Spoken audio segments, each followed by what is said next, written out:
नाज़रीन तव्हांखे अपडेट कंदा हलूं। काज़ी अहमद मां बाईपास पर ट्रॉलर जो मोटरसाइकिल सां टक्कर थी पियो आहे। नतीजे में हिकु ॼणो फौत थी वियो आहे। अहम ख़बर आहे, तव्हांखे अपडेट कंदा हलूं। काज़ी अहमद में बाईपास वटि ट्रॉलर जो मोटरसाइकिल सां टक्कर थियो आहे। नतीजे में हिकु ॼणो फौत थी वियो आहे। पुलिस मोहम्मद यासीन सोलंकी जो लाश पोस्टमार्टम बाद वारसनि हवाले करे छॾियो आहे। तव्हांखे आगाह कंदा हलूं, ब्रेकिंग न्यूज़ आहे। काज़ी अहमद भरिसां हादसो पेश आयो आहे।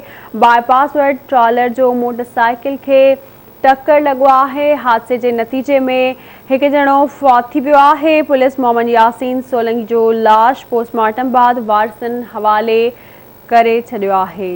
तव्हांखे आगाह कंदा हलूं, काज़ी अहमद मां बाईपास वटि ट्रॉलर जो मोटरसाइकिल खे टक्कर लॻो आहे। नतीजे में हिकु ॼणो फौत थी वियो आहे।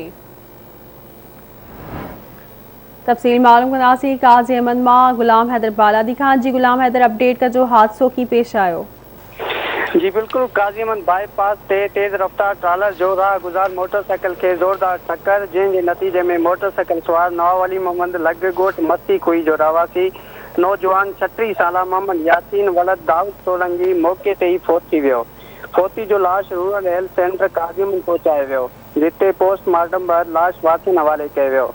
नौजवान जो लाश घर पहुचण ते कोराम मची वियो, जॾहिं त काज़ी अहमद पुलिस ड्राइवर के गिरफ़्तार करे ट्रालर के पंहिंजी तावील में वठी छॾियो।